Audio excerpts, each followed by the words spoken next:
आप यदि पहली बार चैनल पे आए तो चैनल को सब्सक्राइब जरूर कर दीजिएगा। प्लीज़ आप सब्सक्राइबर बढ़ाइएगा।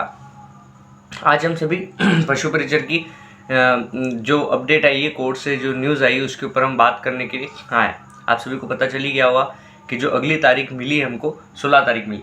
मतलब ऐसा मानिए हम सभी का दुर्भाग्य है जो कि भर्ती पे केस लग गया। मतलब उन बच्चों का दुर्भाग्य जिनका सिलेक्शन हुआ। मतलब इतनी बुरी किस्मत यार कि रियलिटी में ऐसा कुछ नहीं है। आप भी जानते हो, मैं भी जानता हूँ कि नॉर्मलाइजेशन जैसी चीज़ है जो कि सालों से राजस्थान की भर्तियों में होता हुआ है।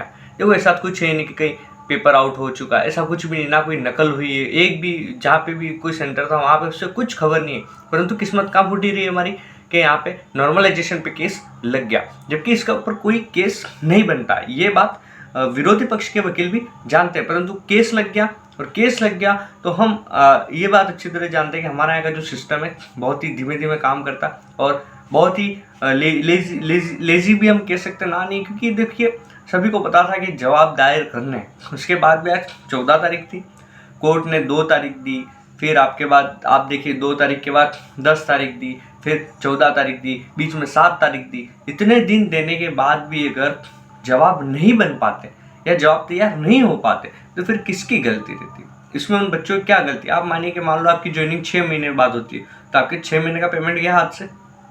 आपको तो वो 6 महीने आपके नुकसान हुआ, आपका तो वो 6 महीने टेंशन भरा बीता।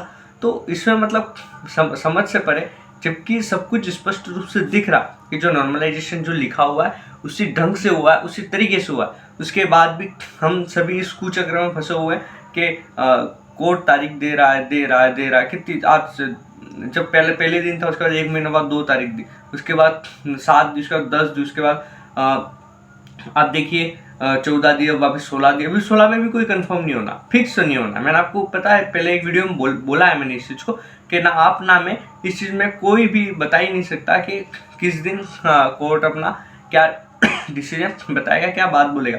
मतलब ऐसा मानिए कि कुछ ना होते हुए पशु परिचर जो भर्ती है वो फंस गई, अटक गई ऐसा।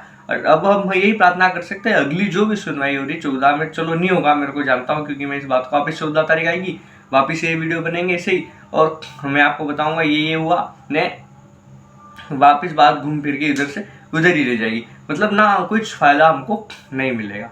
देखिए दूसरा रोजगार मेला भी था, उसकी डेट चेंज कर दी। तो अगर वो रोजगार मेले के अंदर इस भर्ती को पक्का शामिल करना चाहते तो वो इसके प्रति जवाब तैयार करके, जवाब दायर करके स्टे हटवाए। ऐसा भी नहीं कि राज्य सरकार प्रयास नहीं करी, परंतु प्रयासों में बहुत कुछ कमी है। अगर कमी नहीं होती तो आज जवाब दायर हो जाता और बहस चालू हो जाती। देखो फिर बहस चालू होगी, बहस चालू होने के बाद उसके बाद बहस के बाद अलग अलग समय मांगा जाएगा। उस समय के बाद फिर कोर्ट अपना डिसीजन देगा, उसके बाद जाके क्या होगा क्या नहीं किसी को पता नहीं।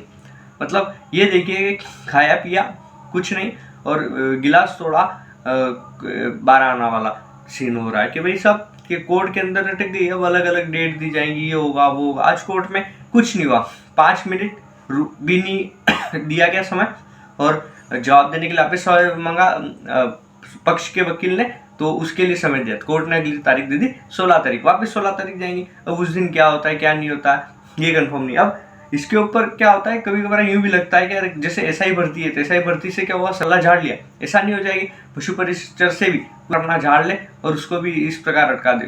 अगर वो अटकती तो फिर कोई मतलब रह ही नहीं जाता।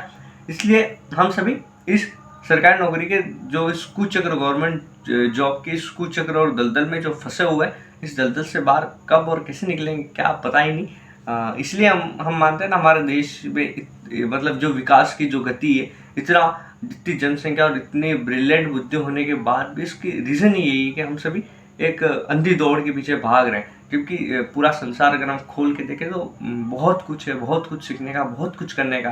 देखिए दूसरे देशों में कहाँ कुछ होता है, कौन सी सरकारी नौकरी हर देश में होती है, वो बिजनेस करते हैं, वो अलग अलग काम करते हैं यार, वो अपनी ज़िंदगी जी रहे हैं। जबकि राजस्थान की युवा अपनी ज़िंदगी जी नहीं रहे, मात्र काट रहे हैं। यही बात अंतिम है। और देखिए इंतजार करिए और किसी पास कुछ रास्ता नहीं।